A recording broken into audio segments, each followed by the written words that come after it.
విశాఖ ఉత్సవాలకు ఆంధ్రప్రదేశ్ ప్రభుత్వం శ్రీకారం చుట్టింది. వైజాగ్లోని సిరిపురం జంక్షన్లో ఉన్న VMRDA చిల్డ్రన్ ఎరీనా వేదికగా ఈ కార్యక్రమం లాంఛనంగా ప్రారంభమైంది. ఆంధ్ర రాష్ట్రానికి చెందిన 5 మంత్రులు, 3 జిల్లాల కలెక్టర్లు, MP, MLAలు అంతా ఒకే వేదికపై నుంచి ఉమ్మడి విశాఖ ఉత్సవాలను ప్రారంభించారు.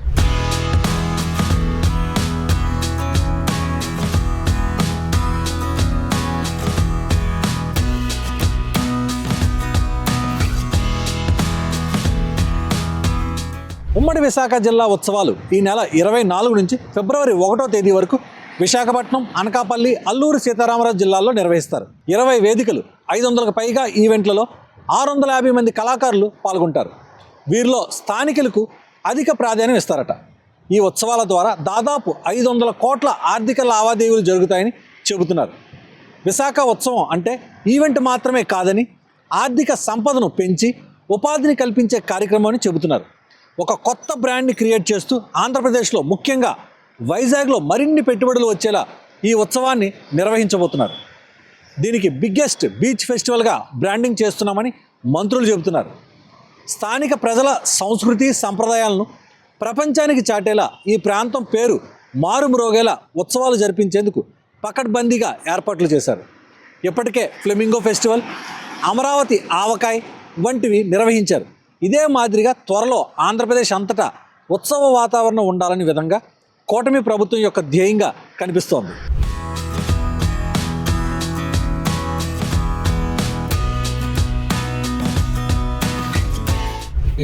తారీఖు నుంచి 1వ తారీఖు వరకు చాలా అద్భుతంగా డిజైన్ చేశారు. మనస్ఫూర్తిగా ఏదైతే గౌరవ ముఖ్యమంత్రి చంద్రబాబు నాయుడు గారు కోరుకుంటా ఉన్నారో, విశాఖపట్నంలో ఏదైతే ఆంధ్ర రాష్ట్రాన్ని ఒక టూరిజం హబ్గా మార్చాలి, దానికి వేదికని ఎక్కడికక్కడ క్రియేట్ చేస్తున్నాం. దానిలో భాగంగా మరి తమ్మల దుర్గేష్ గారు కానీ, అదేవిధంగా టూరిజం డిపార్ట్మెంట్ నుంచి కానీ చాలా అద్భుతంగా డిజైన్ చేశారు. ఈరోజు కట్ అండ్ లేస్ ప్రోగ్రామ్ కింద ముఖ్య అతిథిగా వచ్చేసిన గౌరవనీయులు తమ్మల దుర్గేష్ గారు, అలాగే డోలా వీరాంజనేయ స్వామి గారు, మంత్రివర్యులు అనిత గారు, అలాగే సంధ్యారాణి గారు, అలాగే వేదిక అలంకరించిన శాసనసభ్యులు కొనతాల రామకృష్ణ గారు, పార్లమెంట్ సభ్యులు భర్త గారు, పల్లా శ్రీనివాస్ గారు, వెలుగుపూడి రామకృష్ణ గారు. ఎందుకంటే మనందరికీ తెలుసు విశాఖపట్నంలో గతంలో కూడా బీచ్ ఫెస్టివల్ జరిగేది. కానీ 5 సంవత్సరాలు ఒక విశాఖపట్నం కాదు, ఆంధ్ర రాష్ట్రం మొత్తం కూడా చీకటి రోజులు గడిచారు. ముఖ్యంగా టూరిజంలో ఇప్పుడు దుర్గేష్ గారు చెప్పినట్టుగా విజయవాడ ఉత్సవం జరిగిన, గండికోట ఉత్సవం జరిగిన, నిన్న కాక మొన్న కోనసీమ ఉత్సవం జరిగిన, ఆవకాయ ఉత్సవం జరిగిన, ఈరోజు జరుగుతున్నటువంటి ఈ కార్యక్రమాలన్నీ కూడా ఈ రాష్ట్రంలో టూరిజంని డెవలప్ చేయడం ద్వారా ఎంప్లాయ్మెంట్ కూడా మనం క్రియేట్ చేయొచ్చు. అలాగే GDP కూడా మనం పెంచుకోవడానికి అవకాశం ఉంది. ఎందుకంటే విశాఖపట్నం ఏ కార్యక్రమం చేసినా సక్సెస్ అవుతుంది. గౌరవ ప్రధానమంత్రి నరేంద్ర మోడీ గారు యోగా ప్రోగ్రామ్ని చేస్తే గిన్నిస్ బుక్ ఆఫ్ వరల్డ్ రికార్డ్ని సాధించినటువంటి ఘనత విశాఖపట్నం వాసులకు దక్కుతుంది. మరి రేపు రాబోయే విశాఖ ఉత్సవం కానీ, అరకు ఉత్సవం కానీ, అనకాపల్లి ఉత్సవం కానీ అద్భుత విజయం సాధిస్తుంది. ఇది ఒక బిగ్గెస్ట్ బీచ్ ఫెస్టివల్ అవుతుంది. సీ టు స్కై డెఫినెట్గా ఇది గ్రాండ్ సక్సెస్ అవుతుంది. ప్రతి ఒక్కరు కూడా మన కల్చర్, మన తెలుగు కల్చర్ ఉట్టిపడేలాగా మనం చేసినటువంటి ఏటికొప్పాక, కొండపల్లి ఇవన్నీ కూడా రేపు ఉత్సవంలో భాగస్వాములు కాబోతా ఉన్నాయి. కలంకారీ దగ్గర నుంచి అన్నీ కూడా మరి అందరూ కూడా వచ్చి దీన్ని విజయవంతం చేయాలని మనస్ఫూర్తిగా కోరుకుంటూ అందరికీ నమస్కారాలు, ధన్యవాదాలు. ముఖ్యమంత్రి కావచ్చు, ఉప ముఖ్యమంత్రి కావచ్చు, అందరికీ కూడా ప్రత్యేకమైన అభిమానం. ఈ ప్రాంతాల్లో మీరందరూ చూస్తూ ఉన్నారు, మొన్న గ్లోబల్ సమ్మిట్ జరగడం, ఇక్కడ పెట్టుబడులు విశేషంగా రావటం, ఈ విశాఖపట్నంలో IT హబ్గా, అదేవిధంగా టూరిజం హబ్గా చేయాలనేది ముఖ్యమంత్రి శ్రీ నారా చంద్రబాబు నాయుడు గారి ఆలోచన. వినాయకులు లోకేష్ గారు ప్రత్యేకంగా ఇక్కడ ఇండస్ట్రీస్ చేయడంలో కృషి చేశారు. టూరిజం ఇవన్నీ ఉండాలని చెప్పేసి ఉప ముఖ్యమంత్రి పవన్ కళ్యాణ్ గారు కూడా ఎంతో ప్రత్యేక శ్రద్ధ చూస్తూ ఉన్నారు. ఈరోజు విశాఖ ఉత్సవం అనేది విశాఖ కొత్త కాదు. ఇది చంద్రబాబు నాయుడు గారు ముఖ్యమంత్రి ఉన్నప్పుడే 2000కి బిఫోర్ కానీ ఇక్కడ విశాఖ ఉత్సవం అరకు ఫెస్టివల్ కూడా చేసుకున్న సందర్భంగా.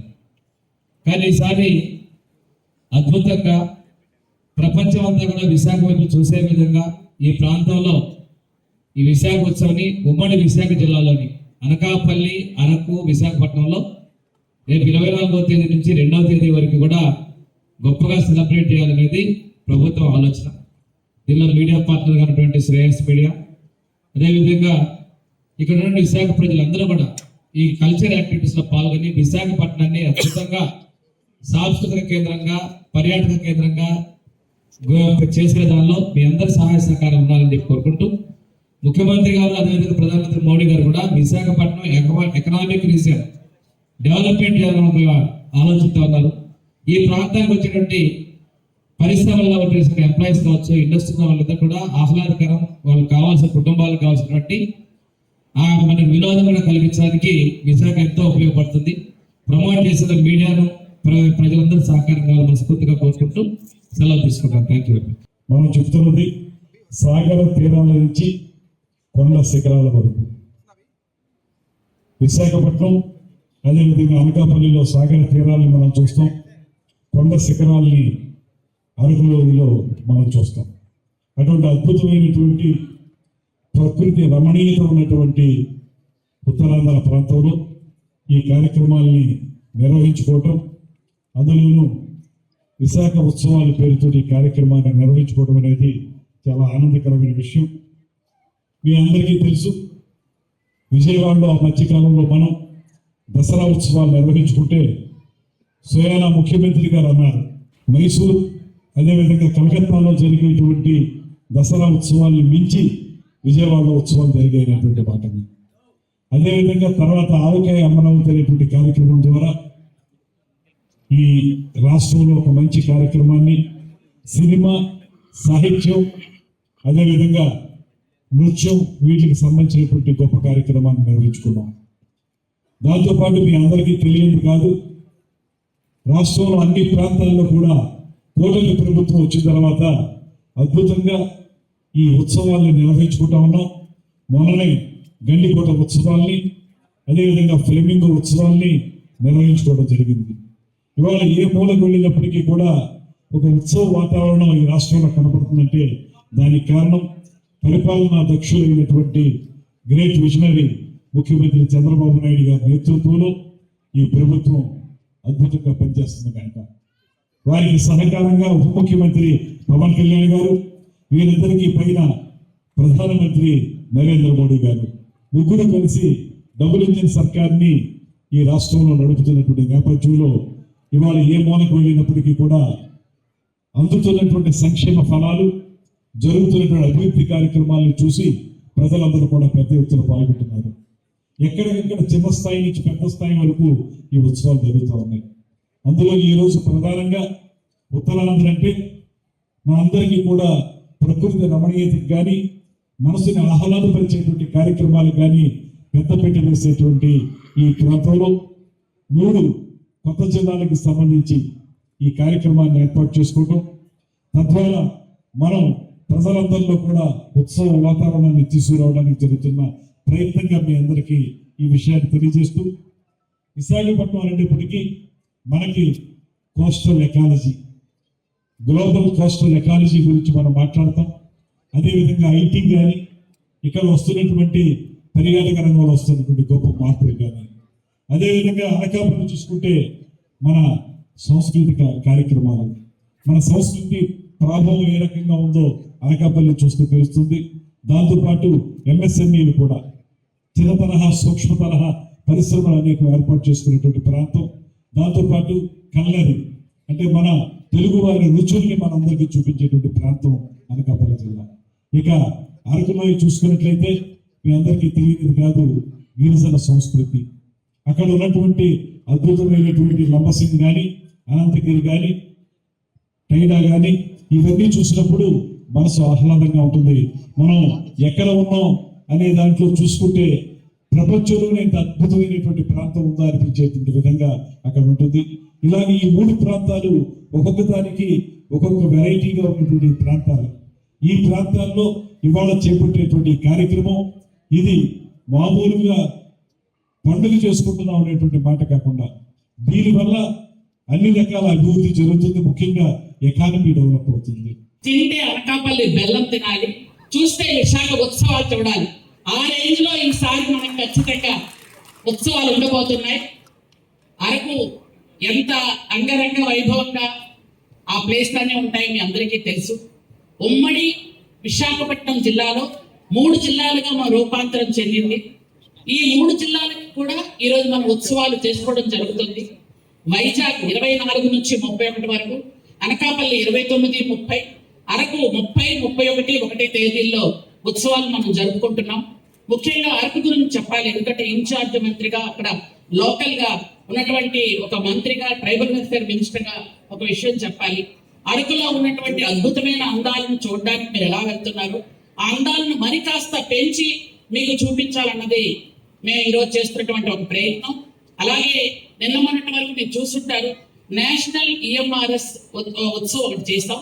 అంటే ఏకలవ్య మోడల్ స్కూల్స్ కొన్ని నేషనల్ ఉత్సవం ఒకటి చేస్తాం. అందులో 22 స్టేట్స్ నుండి గిరిజన పిల్లలందరూ వచ్చి ఆ ఉత్సవాల్లో పాల్గొని వివిధ రకాలైన డ్యాన్సులు వేసి అక్కడ ఉన్నటువంటి స్థానికంగా ఉన్న వంటలు అవన్నీ కూడా చాలా అద్భుతంగా చేయడం జరిగింది విజయవాడలో.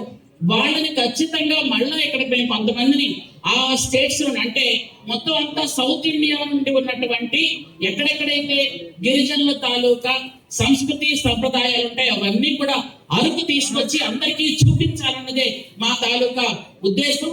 కాబట్టి అందరూ కూడా మన విశాఖపట్నం, ఉమ్మడి విశాఖపట్నంలో అందరూ ఆ టైంలో వచ్చి అరకు అందాలని వీక్షించి అరకు ఉత్సవాన్ని, అలాగే ఉమ్మడి విశాఖపట్నం ఉత్సవాలన్నింటినీ కూడా అందరూ వచ్చి విజయవంతం చేయవలసిందిగా కోరుకుంటూ thank you. New experiment with 3 locations at once. What is exciting things coming? అందరు మాట్లాడు కాబట్టి I won't add anything else. ఈ సంవత్సరం చాలా బాగా సక్సెస్ అయ్యి రాబోయే సంవత్సరాల్లో ఇంకా సెల్ఫ్ మోడ్ లో వచ్చేసి ఇంకా ఇది ఒక యాన్యువల్ ట్రెడిషన్ అవ్వాలని నా కోరిక. Thank you.